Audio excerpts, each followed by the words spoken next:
के न्यूज, खबरों का सारथी। नमस्कार, स्वागत है आपका के न्यूज में। मैं हूं आपके साथ विशाल पंडित। रुक करते हैं इस वक्त के हेडलाइंस का। प्रधानमंत्री नरेंद्र मोदी ने दिल्ली वासियों को बड़ी सौगात दी। कई विकास योजनाओं का किया उद्घाटन और शिलान्यास। झुग्गी झोपड़ी पुनर्वास परियोजना के तहत लाभार्थियों को बांटे फ्लैट की चाबियां। निजामुद्दीन औलिया दरगाह पहुंचे केंद्रीय मंत्री किरेन रिजिजू। दरगाह में पीएम से मिली चढ़ाई चादर। बीपीएससी कैंडिडेट प्रदर्शन, सीएम हाउस घेरने निकले छात्र संगठन। बैरिकेडिंग तोड़ी, पप्पू यादव समर्थकों ने ट्रेनें रोकी। 12 जिलों में हाईवे जाम, पी के आमरण अनशन पर। सपा सांसद जियाउर रहमान पर को बड़ा झटका। हाई कोर्ट की एफआईआर रद्द करने वाली अर्जी खारिज। कोर्ट ने कहा कि जांच जारी रहेगी, लेकिन बर्क की गिरफ्तारी फिलहाल नहीं होगी। कासगंज के चंदन गुप्ता हत्याकांड में दोषी सलीम को स्पेशल कोर्ट में किया सरेंडर। सलीम पर ही चंदन को गोली मारने का है आरोप। दिल्ली में घना कोहरा, 202 फ्लाइट लेट। धुंध की वजह से श्रीनगर और अमृतसर एयरपोर्ट पर। आप देख रहे हैं के न्यूज, खबरों का सारथी। दिल्ली से खबर, आतिशी के खिलाफ अलका लांबा को टिकट। कालकाजी सीट से कांग्रेस का उम्मीदवार घोषित। दिल्ली विधानसभा चुनाव 2025 के लिए दावेदार। दिल्ली सीएम के सामने कांग्रेस की अलका लड़ेंगी चुनाव। साल 2020 में 11,393 वोटों से जीती थी आतिशी। आतिशी ने बीजेपी के धर्मवीर सिंह को हराया था। कांग्रेस की शिवानी चोपड़ा महज 49,965 वोट मिले थे।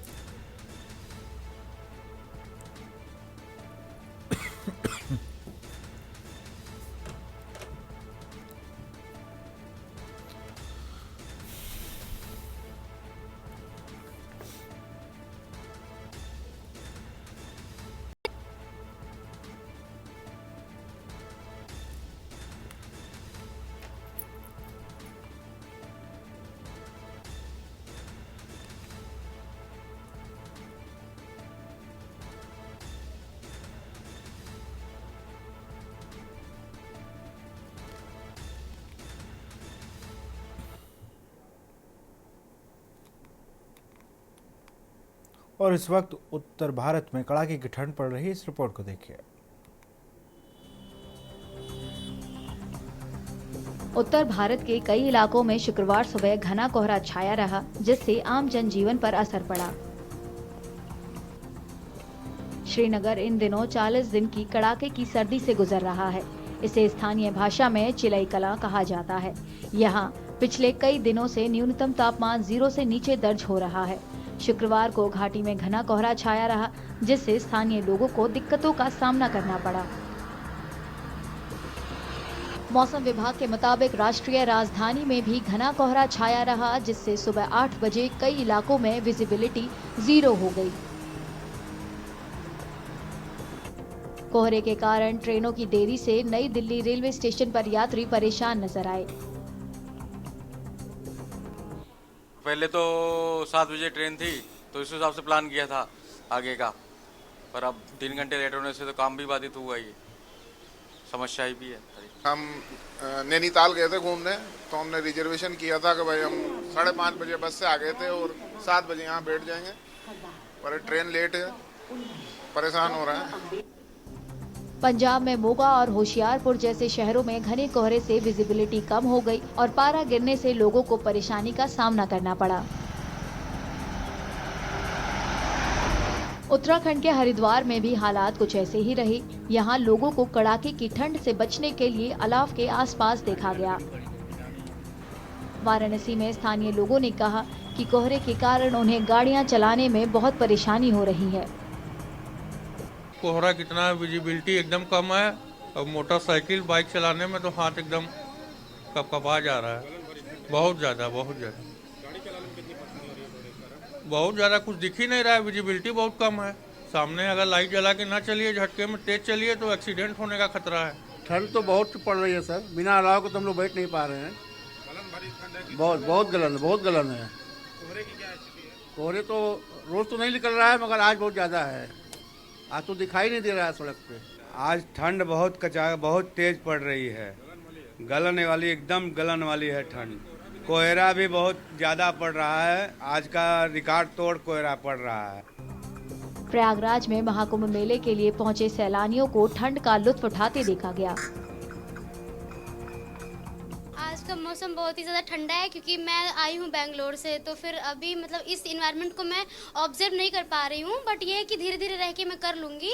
वैसे तो मुझे बहुत अच्छा लग रहा है यहाँ पे आने के बाद, जैसी तैयारियाँ चल रही हैं, मुझे तो लगता है कि मतलब यहाँ का जो मतलब मेंटेनेंस देख के मुझे ऐसा लग रहा है कि जो आने वाले यात्री हैं उनको प्रॉब्लम नहीं होगी। सरकार ने जिस तरह से देखा है वो मतलब वो अपनी तरफ से पूरी कोशिश कर रही है कि मतलब मैं बहुत ही अच्छा करूँ, जिससे मतलब जो आने वाले लोग हैं यहाँ पे उनको कोई प्रॉब्लम ना हो।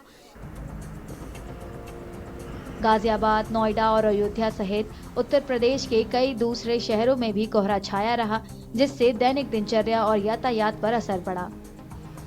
मौसम विभाग के अनुसार उत्तर और मध्य भारत के करीब 50 जिलों में तापमान सामान्य से 5 डिग्री सेल्सियस से ज्यादा नीचे गिर गया है।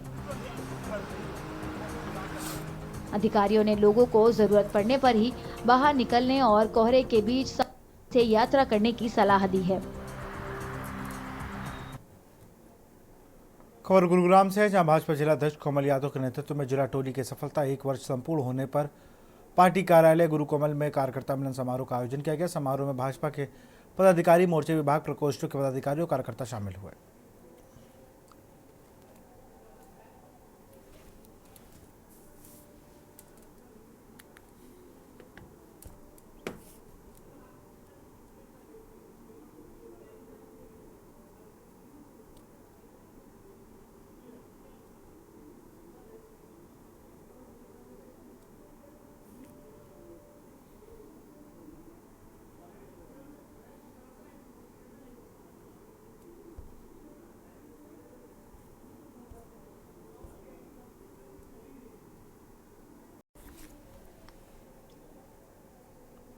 खबर यमुनानगर से, जहां जिला में फायरिंग करके 3 व्यक्तियों की हुई हत्या में शामिल तीनों आरोपी काबू। उपयुक्त मुकदमे में अब तक कुल 6 आरोपियों को गिरफ्तार किया गया है। पुलिस प्रवक्ता ने जानकारी देते हुए बताया कि पुलिस अधीक्षक यमुनानगर श्री राजेश देशवाल जी ने दिनांक 26/12/2024 को एलका चौकी खेड़ी लखा सिंह में फायरिंग की घटना हुई थी, जिसमें अज्ञात अपराधियों ने 3 व्यक्तियों की गोली मारकर हत्या कर दी।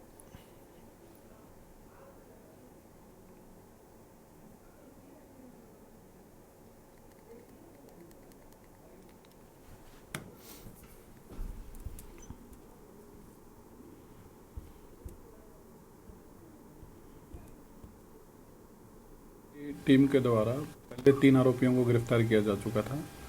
उसके बाद अन्य और 3 आरोपियों को गिरफ्तार किया गया है, जिसमें आज उनको माननीय न्यायालय में पेश करके आगे रिमांड हासिल किया जाएगा।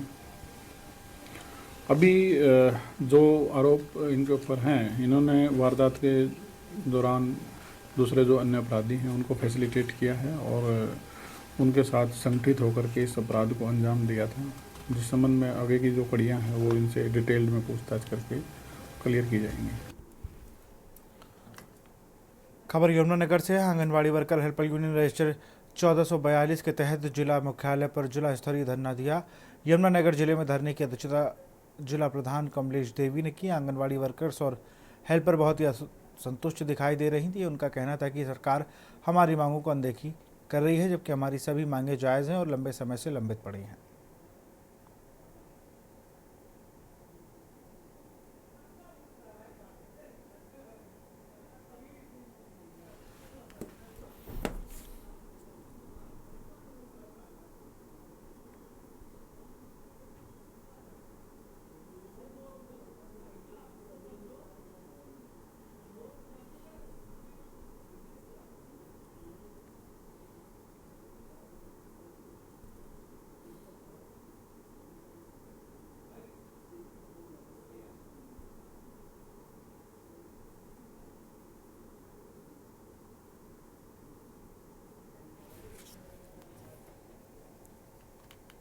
रेवाड़ी के रेलवे स्टेशन पर चलती ट्रेन में महिला की डिलीवरी हुई। डिलीवरी के बाद महिला का लड़का हुआ। महिला उदयपुर से दिल्ली जा रही थी। रास्ते में महिला को प्रसव पीड़ा शुरू हो गई। रेवाड़ी के नज़दीक महिला ने अन्य महिला यात्रियों के सहयोग से ट्रेन में ही एक बेटे को जन्म दिया। चूँकि महिला का पति उनके साथ था, इसलिए उन्होंने रेलवे की मदद से ऐप के जरिए सहायता मांगी।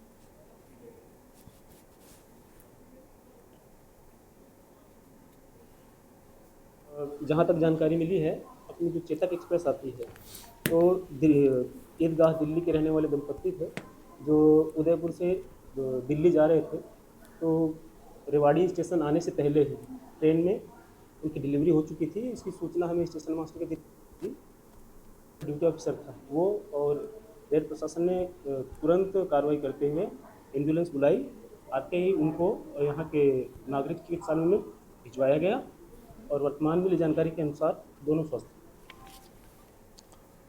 साहेबगंज के जिरवाड़ी थाना क्षेत्र के अंतर्गत गोराबाड़ी हटिया के समीप स्थित एक मकान में शातिर चोरों ने चोरी की घटना को अंजाम देकर पुलिस को खुली चुनौती दी है। घटना का पता तब चला जब मकान मालिक परिवार सहित कोलकाता से गुरुवार रात को कोलकाता साहेबगंज इंटरसिटी एक्सप्रेस से साहेबगंज से लौटकर अपने घर पहुंचे।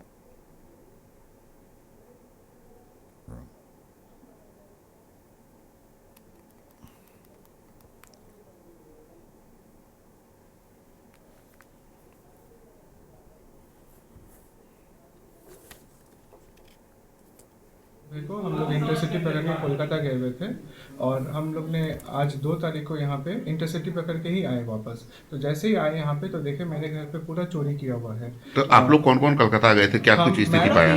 मैं, मेरा मम्मी और मेरा छोटा भाई तीनों कोलकाता गए हुए थे। यहाँ पे पूरा घर खाली था, ऊपर भी रेंटर रहते वो लोग भी नहीं थे। और जैसे ही आके देख रहे यहाँ पे तो सामने में 2 ताला लगा हुआ था, वो दोनों टूटा हुआ है। उसके बाद मेन गेट पे 1 ताला था, वो भी टूटा हुआ है। अलमीरा मेरा 2 लैपटॉप चोरी हुआ है, मेरा एक टैब था वो चोरी हुआ है। अलमीरा से गहना और कैश ये सब चोरी हुआ है। मेरा घर है, हम लोग छुट्टी। महाराष्ट्र के नासिक के डिंडोरी गांव में दिल दहला देने वाली घटना सामने आई, जहां दिन दहाड़े यहां एक पड़ोसी ने दूसरे पड़ोसी का सिर कलम कर दिया और कटे हुए सिर को हथियार के साथ पुलिस थाने लेकर पहुंचा। बता दें कि आपसी रंजिश के चलते महाराष्ट्र के नासिक जिले के डिंडोरी ननाशी गांव में दिल धड़ाने वाली घटना सामने आई, जिसमें इसी गांव में रहने वाले 40 वर्षीय सुरेश बोके ने पड़ोसी 35 वर्षीय रामचंद्र बागमारे की निर्ममता से दिन दहाड़े सबके सामने हत्या कर दी।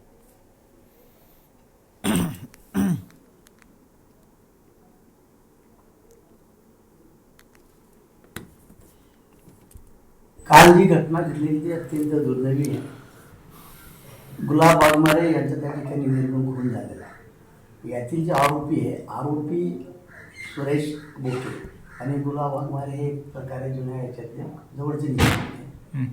परंतु सुरेश बोकेंचा असा राग होता की गुलाब वाघमारे याच्यामुळे माझ्या मुलीचे जमलेला विवाह आहे हा तुटलेला आहे आणि माझ्या मुलीच्या विवाहासाठी हा बाध्य करतो अशी त्यांची धारणा झाली होती. आणि त्या रागापोटी त्याने मुलीचं लग्न जमत नाही की जमलेलं तुटत आहे अशा रागापोटी त्याने गुलाब याचा तो कालक निर्माण खून केलेला आहे. रतलाम जिले के रियावन गांव में आबादी क्षेत्र निवासरत जुड़े लोगों के पास अपने घर या कब्जे वाले निजी भूखंड के स्वामित्व प्रमाण पत्र या अन्य दस्तावेज नहीं थे। उनके लिए केंद्र सरकार ने 2022 में स्वामित्व योजना लागू की थी। इसके तहत गांव में ड्रोन सर्वे कराए गए और पंचायती पंजीकरण में दर्ज रिकॉर्ड से वेरीफाई करते हुए जिनके जहां मकान दुकान बने थे तथा निजी भूखंड खाली था उसे रिकॉर्ड में चढ़ाया गया। खसरे के रूप में भूमि भूखंड मालिक को दस्तावेज उपलब्ध कराए गए।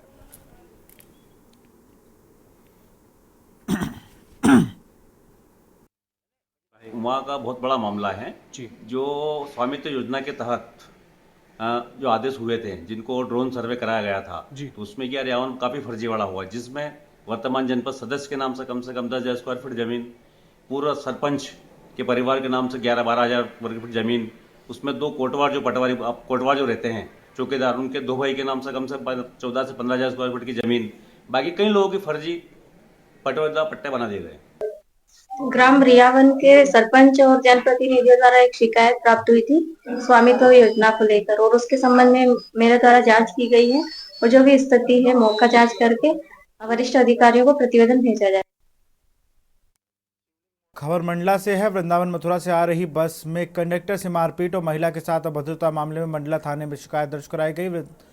वृंदावन मथुरा से आ रही एक यात्री बस में कंडक्टर के साथ मारपीट और महिलाओं से अभद्रता के मामले में सामने आया। यह घटना नारायणगंज के स्टॉपेज पर हुई, जहां बस कुछ समय के लिए रुकी थी। नारायणगंज में बस रुकने के दौरान कुछ महिलाएं वॉशरूम के लिए गई थी। इसी दौरान रोहिणी बस सर्विस के कंडक्टर ने नारायणगंज में खड़ी बस के कंडक्टर आशीष सोनी के साथ गाली गलौज कर दी और मारपीट की। बस कंडक्टर ने चप्पल उठाकर आशीष सोनी को दौड़ाया। घटना के वक्त बस में सवार महिलाओं ने जब माहौल को शांत कराने का प्रयास किया तो रोहिणी बस के कंडक्टर ने उनके साथ भी अभद्रता की।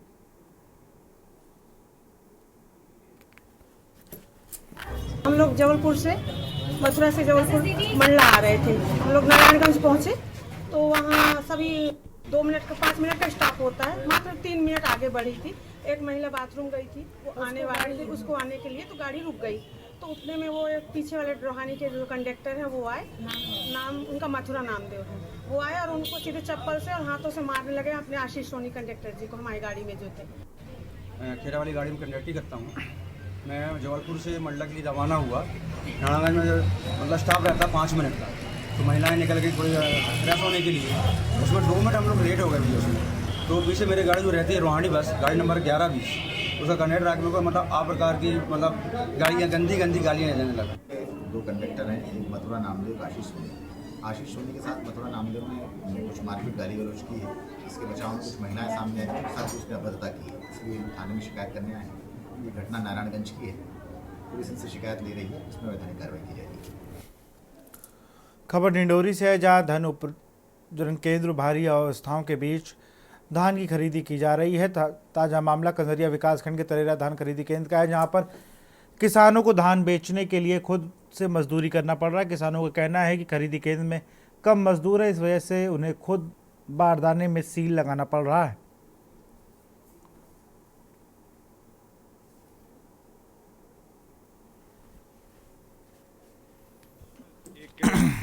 बोरे बारदाने में सील लगाने के लिए लड़े मरे जा रहे हैं। मतलब कहना चाहिए कि एक ही सील है, जिस प्रबंधक यहाँ जो है उनको व्यवस्था करनी चाहिए, लेबर के माध्यम से यहाँ पे सील लगवानी चाहिए, किसानों को बोरा बारदाना देना चाहिए। लेकिन देखने को मिला कि यहाँ पर किसान जो है स्वयं सील लगा रहा है। दूसरी ओर देखें तो खुद से तौल मशीन लेके आए हैं और बोरा में खुद अनाज भर रहे हैं, भर के इसके बाद तौल भी कर रहे हैं। सब व्यवस्था है यहाँ कुछ व्यवस्था नहीं है। अपन से लाओ, खुद के खाली करो, खुद के तौलो नापो, और क्या करते हैं यहाँ बोरा भी नहीं मिल रहा है, जबरदस्ती टाइम वेस्ट हो रहा है। हमार बहुत परेशानी से बोरा मिलता है, लटपट के बोरा मिली से आधा बोरा मिले भी नहीं है। अब बोरा खाली करबो यहाँ भर बो तौल बो तेखर बाद जाए कि हमारे कामों के हो का मतलब पूरा दिन जा रहे हैं, हम लोग कुछ नहीं मिल रहे हैं। जी हाँ, स्वयं के सील लगाना पड़ता है सर, यहाँ लेबर नहीं है, इसलिए लेबर होंगे तो वो कर भी नहीं रहे हैं, तो उनको हम नहीं बोल सकते जबरदस्त। इसकी मांग नहीं की आपने? ये तो नहीं है जानकारी सर, यहाँ मांग है कि नहीं है। ये लगभग कितने किसान होंगे? किसान तो बहुत सारे होंगे सर। अब सब लोग खुद से कर रहे हैं? हाँ, सब लोग खुद से कर रहे हैं, जितने लोग हैं यहाँ किसान सभी आज खुद से कर रहे हैं। बाराबंकी से खबर है, ज्ञात वाहन की टक्कर से शख्स की मौत। ट्रक से बाइक सवार सड़क किनारे खंती में पलटा। राहगीरों ने घटना की जानकारी पुलिस को दी। टक्कर से बाइक समेत सड़क किनारे खंती में पलटा। राहगीरों ने घटना की जानकारी पुलिस को दी। अस्पताल में डॉक्टरों ने युवक को मृत घोषित किया।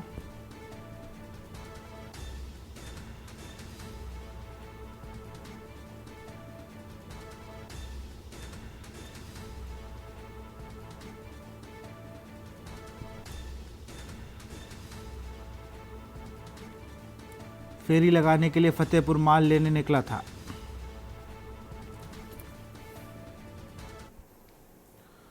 कौशाम्बी से खबर, रोड रोलर की चपेट में आने से अधेड़ की मौत। महिला को बचाने के चक्कर में अधेड़ की हुई मौत। बाइक सवार ओसा से जा रहा था मंझनपुर की तरफ। हादसे होते ही रोड रोलर ड्राइवर मौके से हुआ फरार। सूचना पर पहुंची पुलिस ने शव को पोस्टमार्टम के लिए भेजा।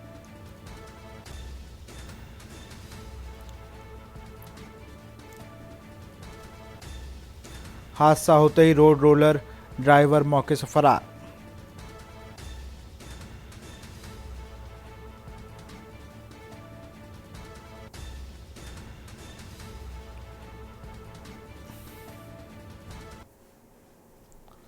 बरेली से खबर, एसएसपी अनुराग आर्या का ऑपरेशन वज्रपात शुरू। एसएसपी अनुराग आर्या ने की ऑपरेशन वज्रपात की शुरुआत।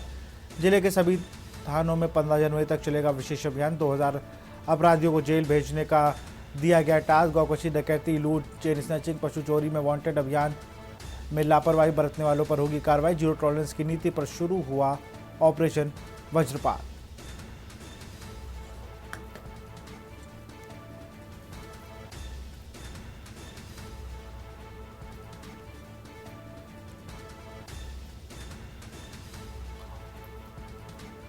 और इसी खबर पर अधिक जानकारी के साथ हमारे संवाददाता शानू कुमार जुड़ चुके हैं फोन लाइन पर। शानू, अपराधियों के खिलाफ एक विशेष अभियान शुरुआत की है अनुराग आर्य ने।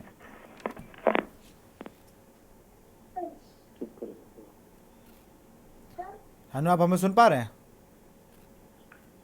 जी जी जी। एक बड़े अभियान की शुरुआत की है अनुराग आर्य ने, एसएसपी बरेली ने। देखिए विशाल, निश्चित तौर पे जो जीरो टॉलरेंस की शासन की नीति है उसको दृष्टिगत रखते हुए बरेली के जो एसएसपी अनुराग आर्य हैं उन्होंने एक बड़े अभियान की शुरुआत की है, जिसका नाम उन्होंने जो है वज्रपात दिया गया है। इसमें पूरे जो जिले के जितने भी सभी थाने हैं उनमें ये विशेष तौर पर चलाया जाएगा और 15 जनवरी तक इसकी तारीख जो है नियत की गई है। 15 तारीख तक जितने भी अपराधी हैं उनको जेल भेजने का काम किया जाएगा, जिसमें करीब सभी थानों को जो है 2000 अपराधियों का टास्क दिया गया है, जिसमें गौकोशी से संबंधित लूट, डकैती और हत्याओं के मामले में जो वांछित चल रहे हैं वो सभी तरीके के इसमें अपराधी शामिल होंगे और इन सबको जेल भेजने का काम किया जाएगा। साथ ही तौर पर जो एसएसपी अनुराग आर्य हैं उन्होंने जो है सभी थानों के इंस्पेक्टर और सीओस को सुनिश्चित कर दिया है कि किसी भी प्रकार से अगर इसमें लापरवाही पाई जाती है, इस अभियान के तहत अगर कोई लापरवाही करता है या फिर कोई फाइल को लंबित रखता है तो उसके खिलाफ जो है जांच बैठाई जाएगी और उसके खिलाफ भी सस्पेंड की भी कार्रवाई की जाएगी। तो कहीं ना कहीं जो विशाल बड़ा अभियान की शुरुआत जो है एसएसपी अनुराग आर्य ने की है और इसका जो असर है वो देखने को मिलेगा। और अभी की बात की जाए तो इस अभियान की शुरुआत कर दी गई है और जितने सभी थाने हैं, शहर भर के थाने हो या देहात क्षेत्र के, सभी लोग अब तैयारियों में जुट गए हैं। गौकशी, डकैती और लूट, चेन स्नैचिंग जैसे मामलों को तलाश रहे हैं और उनको चिन्हित किया जा रहा है। जो अपराधी हैं उनको जेल भेजने की तैयारी में लगी हुई है। बहुत बहुत शुक्रिया शानू तमाम जानकारी के लिए आपका।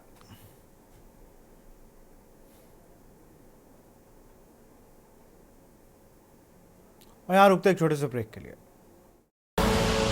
आप देख रहे हैं के न्यूज, खबरों का सारथी।